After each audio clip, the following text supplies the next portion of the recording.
In the previous episode, we left you at Wasabi in Kruger National Park, where we had lots of memorable encounters.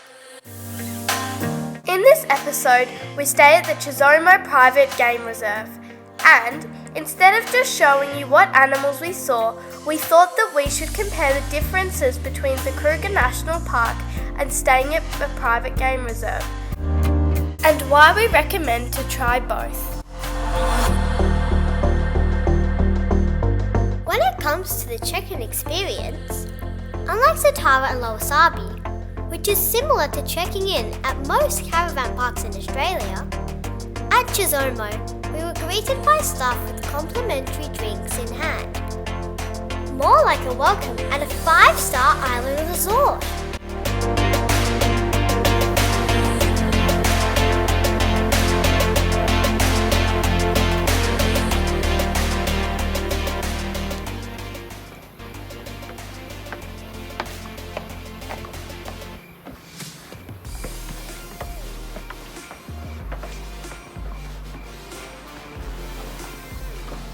Welcome to our Chisomo accommodation.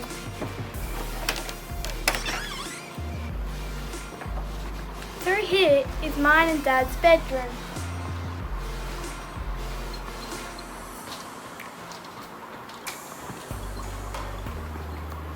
And this is the spacious bathroom.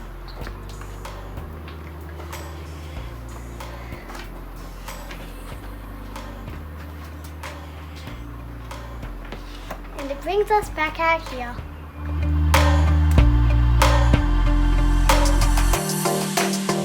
Not only were our bedrooms beautiful, but the common lounge and dining areas were stunning too.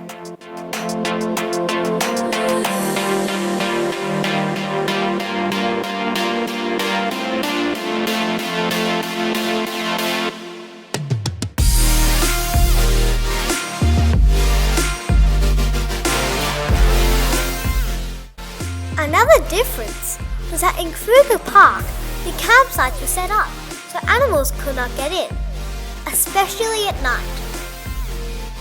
Whilst Chisomo was an open accommodation and there were no gates or working electric fences to keep the animals out, including lions, leopards and cheetahs. In fact, when it got dark, we had to be escorted by one of the staff between our rooms and the common areas. The staff were armed with a torch.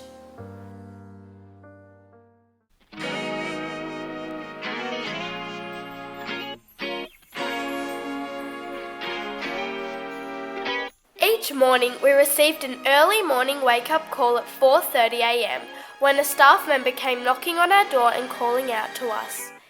This was to ensure that we could be ready to hit the road by 5 a.m, just like at Kruger.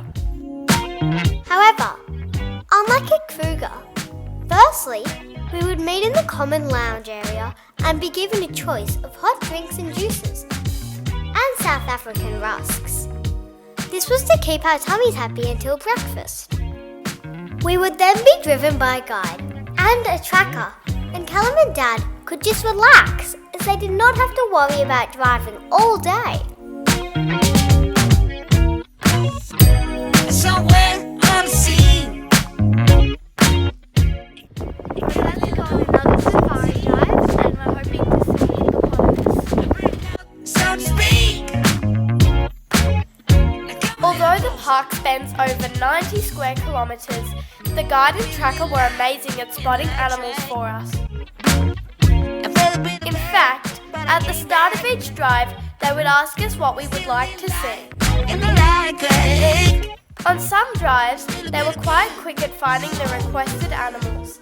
However, on other drives, it would take hours. And I know just what to do.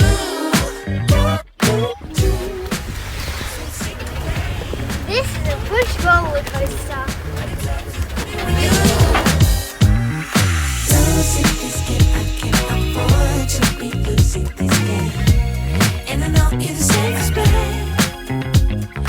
losing my mind, can't find the words, no, I can't seem to find. But I'm really trying again. Reason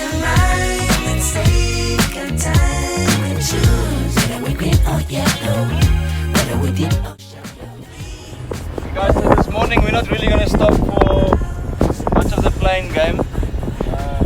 Let's see if we can pick up any tracks for lions. We'll be driving for a bit. But if we see something cool,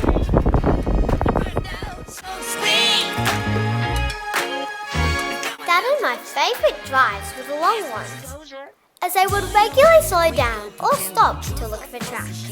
And when required, go off-road and forge a new path through thick and at times very prickly vegetation.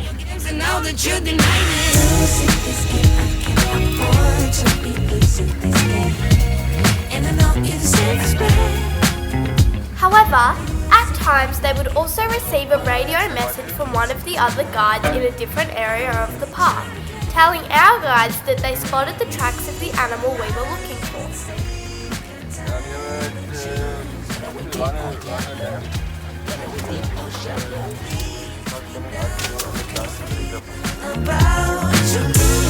In a heartbeat, the guide would put pedal to the metal and get us there as fast and as safely as possible.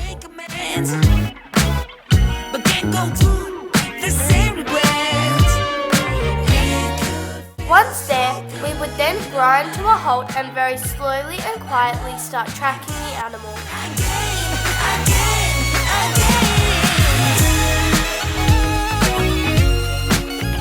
Even when it took hours to find our requested animal, it was always such an amazing experience, and generally more exciting than when we found the animals instantly.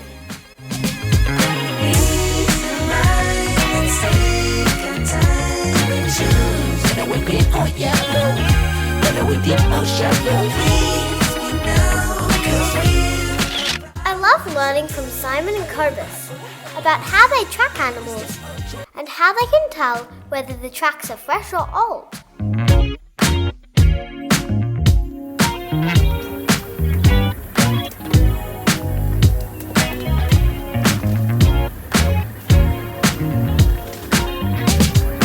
Don't touch any trees.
When it came to keeping up our energy levels, on the morning drives we would stop for muffins and hot drinks somewhere in the open. This was just to keep us going until we would return back to the camp to have a full breakfast.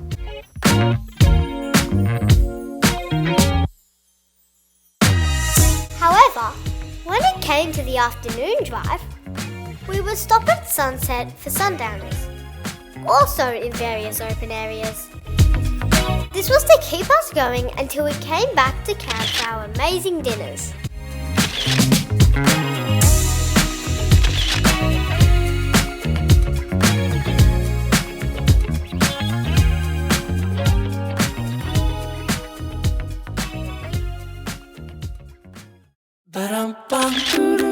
At Kruger Park, we would head out early and stay out all day, returning just before dinner.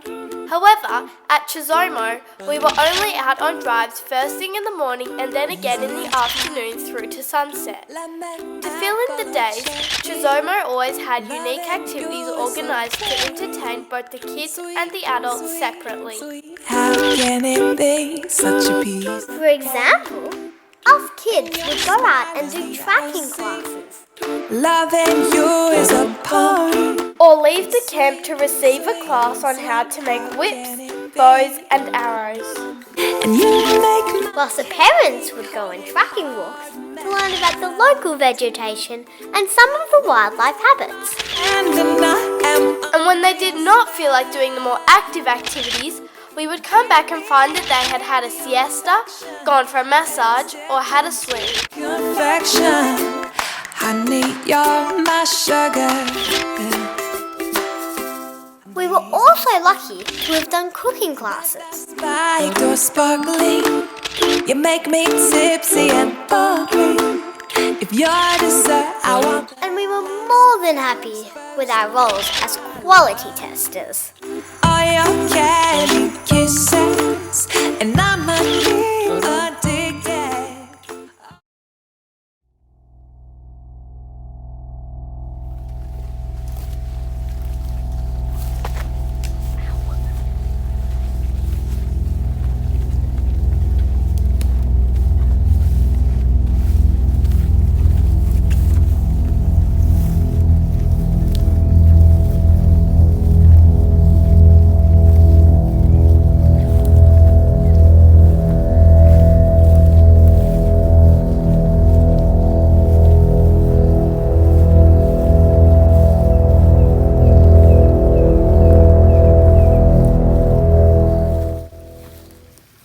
We're currently standing behind 3 cheetahs.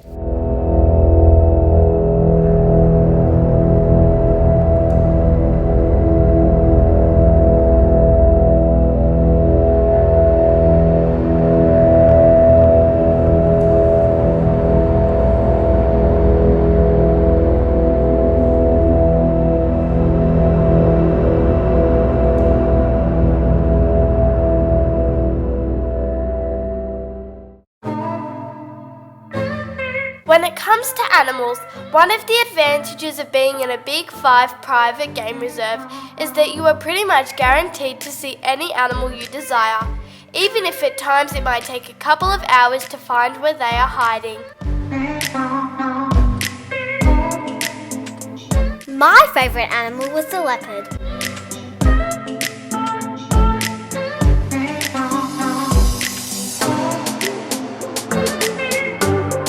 My favourite animal was the zebra, maybe because it looked just like a horse, only striped.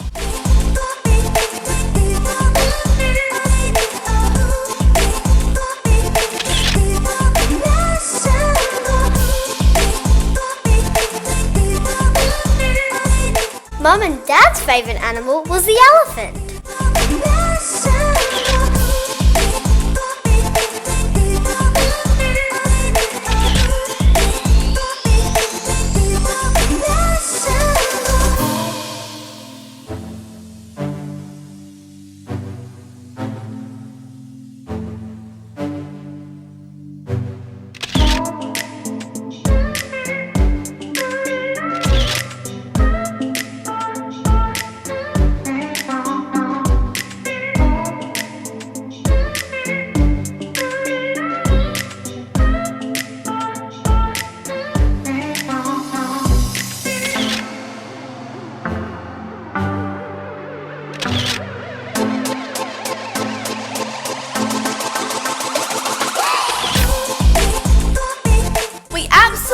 Loved the Chisomo Private Game Reserve. We wanted to particularly thank Clobbers the Guide and Simon the Tracker. They made our experience lots of fun and were extremely informative. Yes, thank you Simon and Cobus. And thank you Katrina and Callum for organising this.